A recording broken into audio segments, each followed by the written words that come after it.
नमस्कार, मैं अरविंद कुमार आप सभी का स्वागत करता हूँ नौकरी युद्ध के इस ऑनलाइन प्लेटफ़ॉर्म पर। आज हमारे देश में बैंकिंग क्षेत्र में एक नया चेंजिंग आया है जिसको हम सभी भारतीयों को जानना अति आवश्यक है क्योंकि भारत में तकरीबन सभी व्यक्तियों का खाता बैंकों में रहता ही है। तो अगर बैंक से हम संबंधित हैं तो बैंक से जुड़े नियमों को जानना भी हमारा फ़र्ज़ बनता है। तो बैंक में नियम क्या चेंज हुआ है? तो बैंक में नियम यानी 3 दिसंबर को निर्मला सीतारमण जी के द्वारा बैंक में नॉमिनी से रिलेटेड जो नियम था उसको परिवर्तित कर दिया गया है। आप सभी को पता होगा कि जब बैंक में अकाउंट हम लोग खुलवाने जाते हैं, ओपन करवाने जाते हैं, तो उसके साथ बोला जाता है कि आप कोई नॉमिनी का नाम बताइए।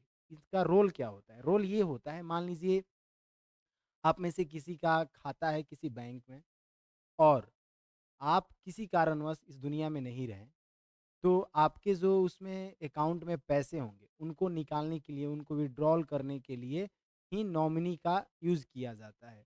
तो पहले क्या होते थे, एक नॉमिनी लिया जाता था, लेकिन ये बदलने की ज़रूरत क्यों पड़ी? तो इसके पीछे ज़रूरत ये था कि कोरोना काल में हुआ ऐसा कि बैंक खाता धारक भी इस दुनिया में नहीं रहे और जिनका नाम दिया गया नॉमिनी में, वो भी नहीं रहे।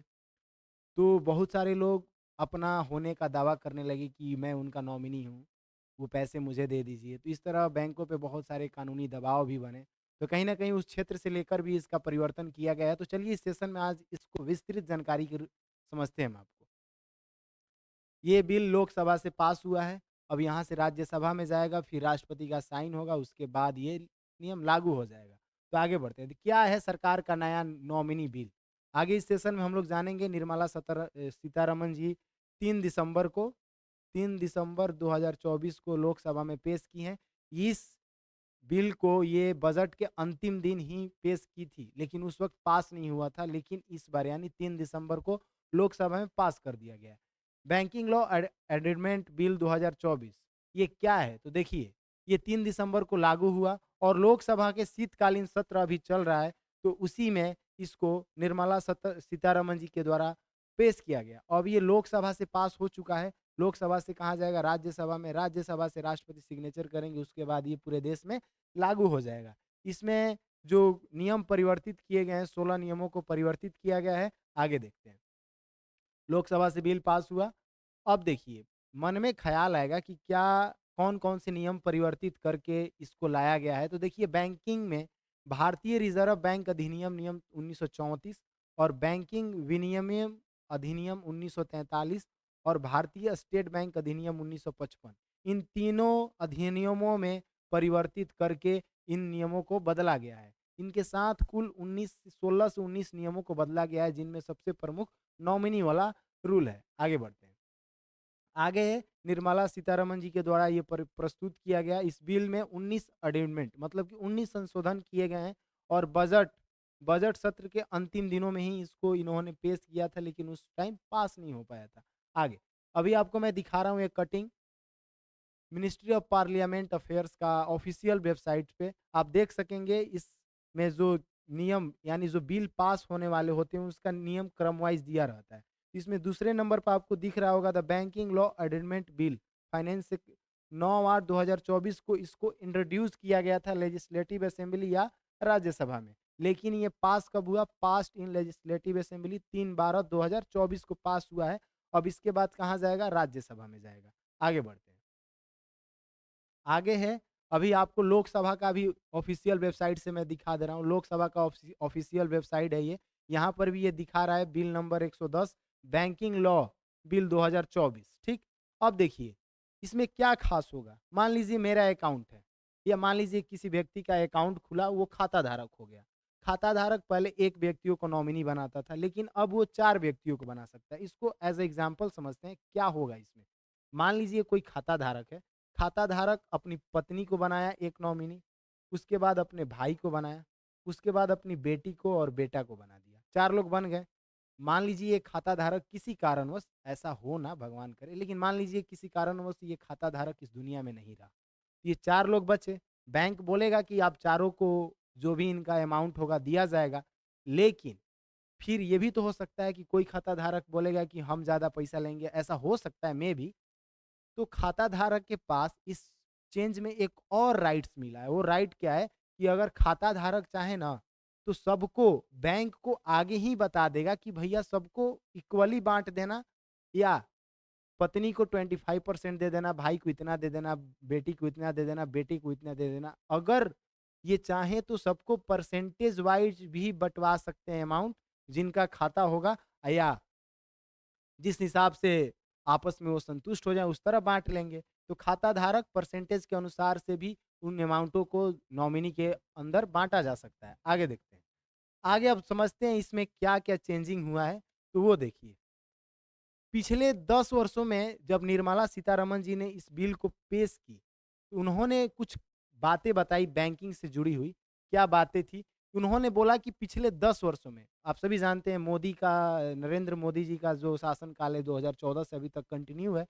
तो 10 वर्षों में बोली कि अभी तक कोई बैंक नहीं डूबा, जैसे यस बैंक बीच में आया जो लड़खड़ा गया, तो अभी तक कोई बैंक नहीं डूबा।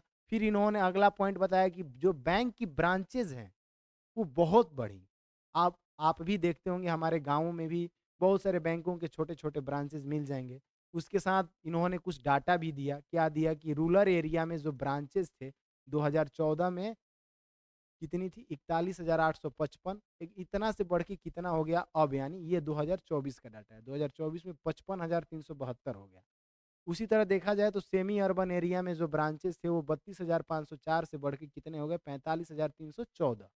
आगे देखिए अगर अर्बन एरिया की बात उन्होंने बताई तो उसमें बताई कि ब्रांचेज़ जो थी उसमें 21,007 से बढ़कर 29,276 ब्रांचेज़ हो गई।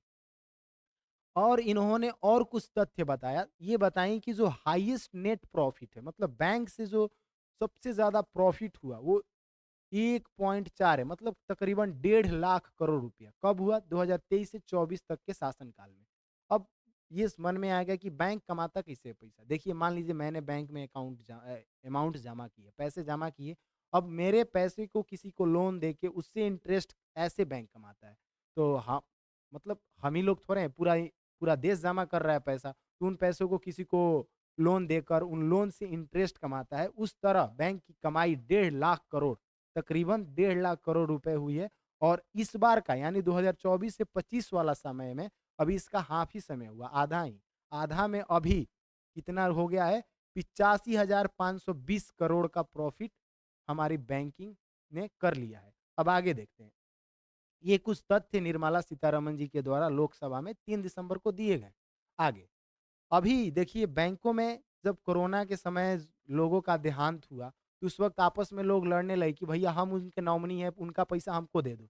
ऐसे बहुत सारे केसेज़ आए, लेकिन बैंक ये कहा कि जब तक कोई पहचान ना मिले, तब तक उन पैसों को तो दिया नहीं जाएगा, किसी को थोड़े ना दे दिया। मैं मुँह उठा के चला गया, मैं उनका नॉमिनी था, हमको दे दीजिए पैसा, कैसे मिलेगा? नहीं ना मिलेगा। तो उस तरह अगर देखा जाए तो आरबीआई ने एक डाटा रिड्यूस किया और आप ये जब सुनेंगे तो आश्चर्यचकित रह जाएँगे। इस न्यूज़ का कटिंग दिखा रहा हूँ मैं, इकोनॉमिक्स टाइम का ये कटिंग है पेपर का।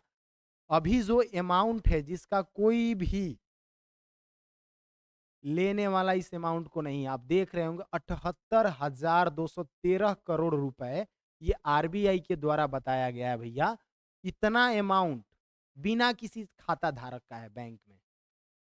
मतलब इसका ना तो कोई खाता धारक है, ना कोई नॉमिनी है। इतना पैसा अभी अज्ञात रूप से आरबीआई के अंतर्गत है।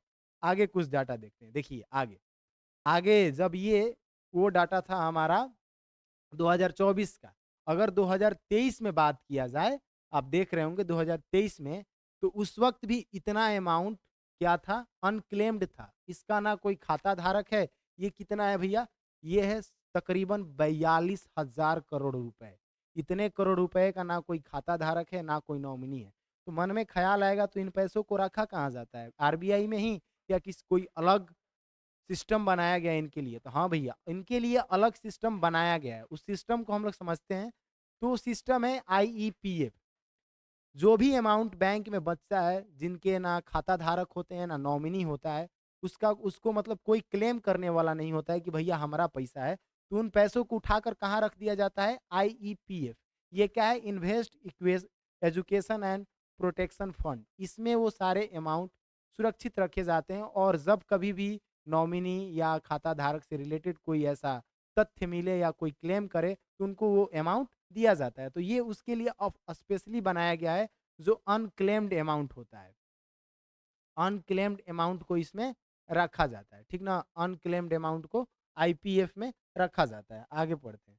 आगे देखिए, तो इतना चेंज हुआ, सिर्फ नॉमिनी से रिलेटेड नहीं, कुछ चेंज आरबीआई को भी किया गया। पहले क्या होता था, आरबीआई जो बैंक होते हैं उनको एकदम सख्त नियम था कि भैया तुम सप्ताह के 7वें दिन में, यानी शुक्रवार को अपना पूरा 1 सप्ताह का डाटा दोगे कि इस वक़्त इस टाइम हम इस वीक हम लोगों ने कितना ट्रांज़ैक्ट किया, कितना विथड्रॉल किए, कितना जमा किए, कितनों को लोन दिए, कितनों का क्या मतलब जो भी हुए, बैंक में जो भी हुआ 1 सप्ताह में।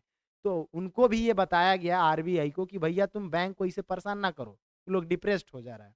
उन लोगों को समय दो, और अब साप्ताहिक ना लेकर 15 दिनों पर ये डाटा उनसे बोला गया है कि आप 15 दिन पे डाटा दें, फिर उसके बाद 1 महीने के बाद रिपोर्ट करें कि 1 महीना तक ये हुआ, फिर 3 महीनों के बाद। तो ये आरबीआई को भी कुछ दिया गया चेतावनी कि आप ऐसे करें। अब देख लीजिए, भारत में जब इतना बड़ा कानून आगे आया बैंकिंग क्षेत्र में, तो न्यूज़ में बनना लाज़मी है। तो न्यूज़ में द हिंदू ने कवर किया, इकोनॉमिक्स टाइम का मैंने आपको दिखाया ही, जो 78,000 के तकरीबन अनक्लेम्ड मनी है, और मिंट ने, द हिंदुस्तान बिज़नेस टाइम ने भी इसको कवर किया। तो इससे बस यही है कि अब एक इसको अच्छे नज़रिए से देखा जा सकता है, ये अच्छा ही है, क्योंकि कभी-कभार ऐसा होता है कि कोई बड़ा अमाउंट जमा करके वो व्यक्ति किसी कारणवश इस दुनिया में नहीं रहा, और मान लीजिए जिसका नाम दिया वो भी किसी कारणवश ना रह पाएँ, तो पैसा तो बैंक में ही रह जाएगा, ना उसे कोई निकालने वाला मिलेगा, फिर वो कहाँ चला जाएगा, आईपीएफ में। तो अब होंगे 4 नॉमिनी। तो उसके हिसाब से खाता धारक अपना देखते रहेगा कि किसको किसको नॉमिनी बनाना है, और वो चाहे तो उनको परसेंटेज वाइज़ वो अमाउंट बाँट भी सकता है। तो ये थी एक बैंकिंग क्षेत्र से जुड़ी हुई जानकारी, जो भारत के प्रत्येक लोगों को जानना ज़रूरी था, इसलिए आपके बीच इस जानकारी को साझा किया गया नौकरी युद्ध के द्वारा। अगर आप ऐसी ही जानकारी को जानना, सुनना पसंद करते हैं, तो हमारा चैनल नौकरी युद्ध को सब्सक्राइब करें, क्योंकि इस चैनल पर ऐसी जानकारी हमेशा दी जा रही है। धन्यवाद।